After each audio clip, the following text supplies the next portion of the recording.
दोस्तों, हर एक व्यक्ति का जीवन दुख, परेशानी और संघर्ष से घिरा हुआ है।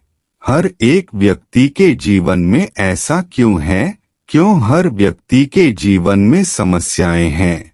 ऐसा इसलिए है क्योंकि हम कहीं न कहीं अपने मन के मैल को, मन के कीचड़ को साफ नहीं रख पाते हैं, या यूं कहें तो उसका सही समाधान नहीं निकाल पाते हैं।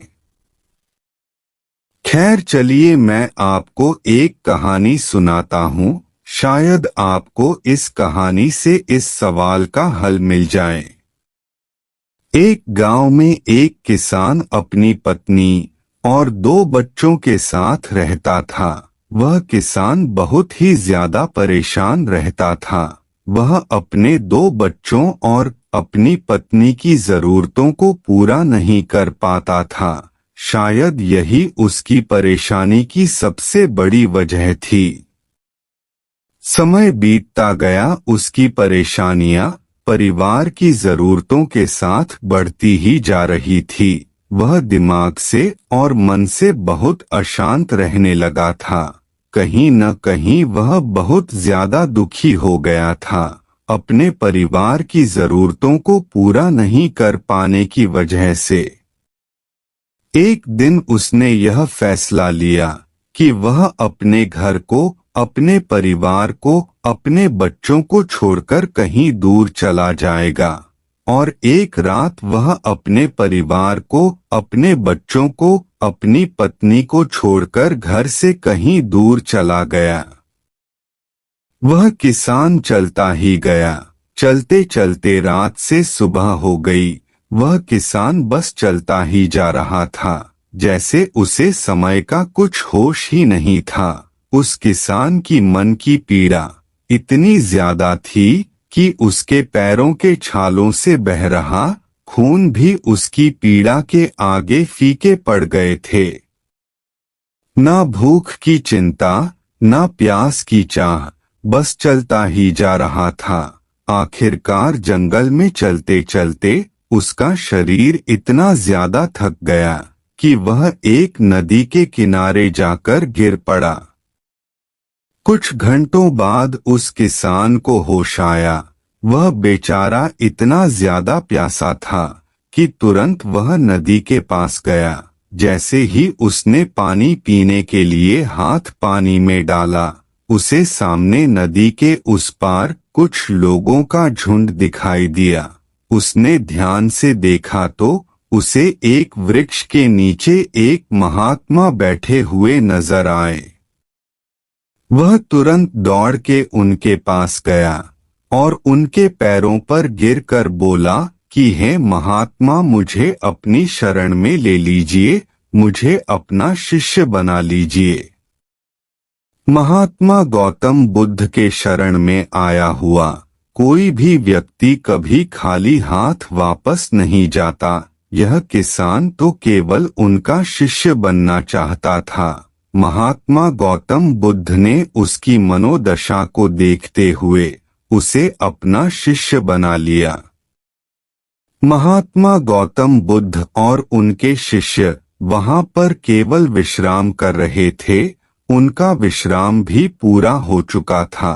वह किसान भी अब महात्मा गौतम बुद्ध का शिष्य बन चुका था। अब समय हो चला था आगे की यात्रा को पूरा करने का। गौतम बुद्ध और उनके शिष्य आगे बढ़ते चले गए। कुछ दूर निकल जाने के बाद गौतम बुद्ध को बहुत जोर की प्यास लगी। उन्होंने अपने इस नए शिष्य अर्थात किसान से बोले कि प्रिय शिष्य, जाओ, पास में एक सरोवर है, वहां से मेरे लिए पानी लेकर आओ।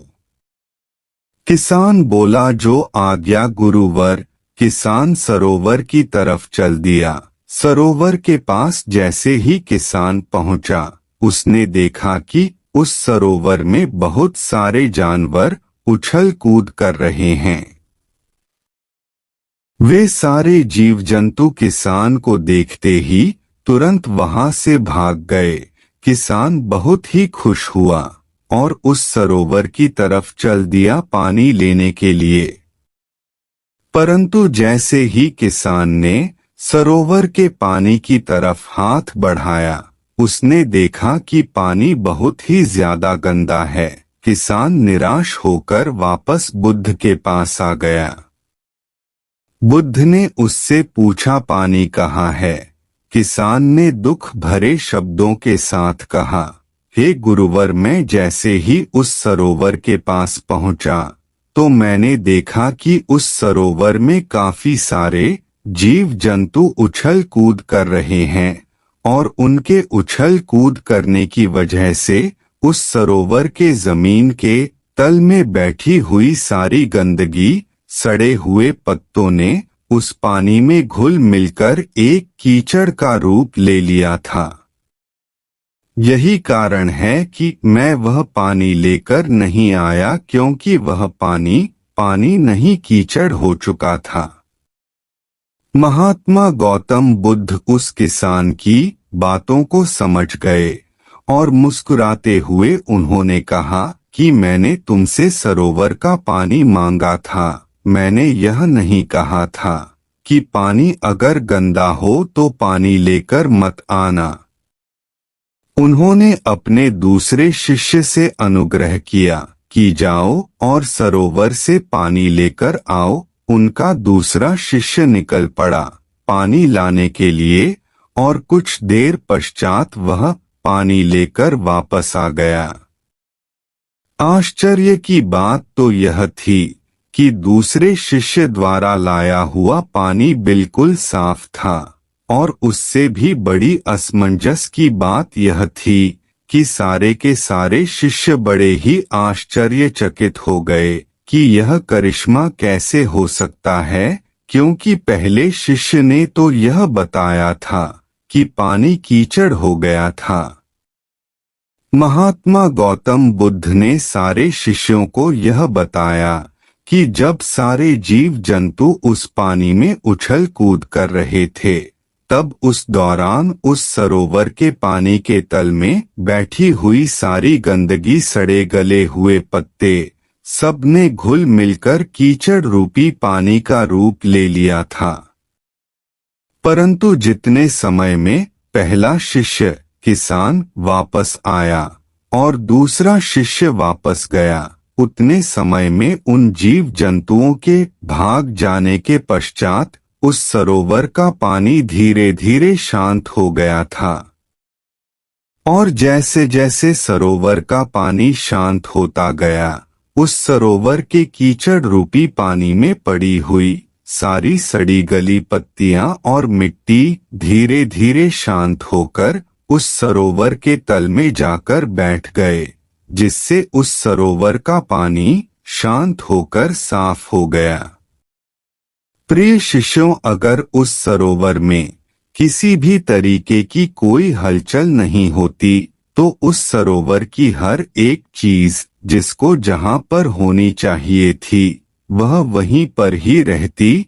उन जीव जंतुओं के हलचल की वजह से सरोवर के तल में बैठी हुई सड़ी गली पत्तियां और मिट्टी ने उस शांत पानी में मिलकर एक कीचड़ का रूप ले लिया था।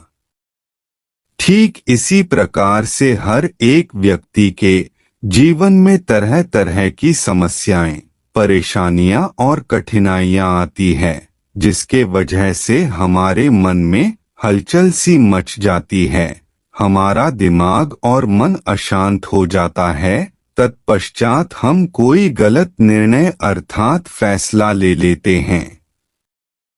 परंतु अगर हम थोड़ा समय देकर उन कठिनाइयों, परेशानियों और समस्याओं के बारे में समझने की कोशिश करें तो मन की हलचल उस सरोवर की पानी की तरह शांत हो जाएगी, जिससे हम अपने जीवन में सही निर्णय का चुनाव करते हुए उसका समाधान निकाल लेंगे। किसान को गौतम बुद्ध की सारी बातें बिल्कुल साफ साफ समझ में आ गई। उसे यह भी समझ में आ गया कि उसके परिवार में आई हुई सारी परेशानियां, दिक्कतें और जिम्मेदारियां भी इसी सरोवर के सड़ी गली हुई पत्तियों और मिट्टी रूपी कीचड़ की तरह ही हैं, बस जरूरत है थोड़ा समय निकालकर मन को शांत करते हुए उन परेशानियों दिक्कतों के बारे में समझने और उसका समाधान निकालने की। दोस्तों, समय के साथ साथ हर एक इंसान की जरूरतें बढ़ती ही जाती है। हो सकता है किसी की जरूरत कम हो सकता है किसी की जरूरत ज्यादा हो, लेकिन हमें उन जरूरतों को पूरा करने के लिए मेहनत तो करनी ही पड़ती है। हाँ, यह जरूर है कि मेहनत करते वक्त हमें बहुत सारी कठिनाइयों और समस्याओं का सामना करना पड़ता है। इसी वजह से बहुत बार हमारा मन अशांत हो जाता है, निराश हो जाता है। दिल दिमाग में एक अजीब सी हलचल होने लगती है, जिसके वजह से हम गलत फैसला ले लेते हैं। परंतु दोस्तों, हमें घबराने की जरूरत नहीं है। हमें अपने दिमाग को शांत करने की जरूरत है। थोड़ा समय देकर इसके बारे में सोचने की जरूरत है। इसका समाधान कुछ न कुछ जरूर निकल आएगा। दिमाग को शांत रखें, कोशिश करते रहें। हर समस्या का समाधान मिल जाएगा।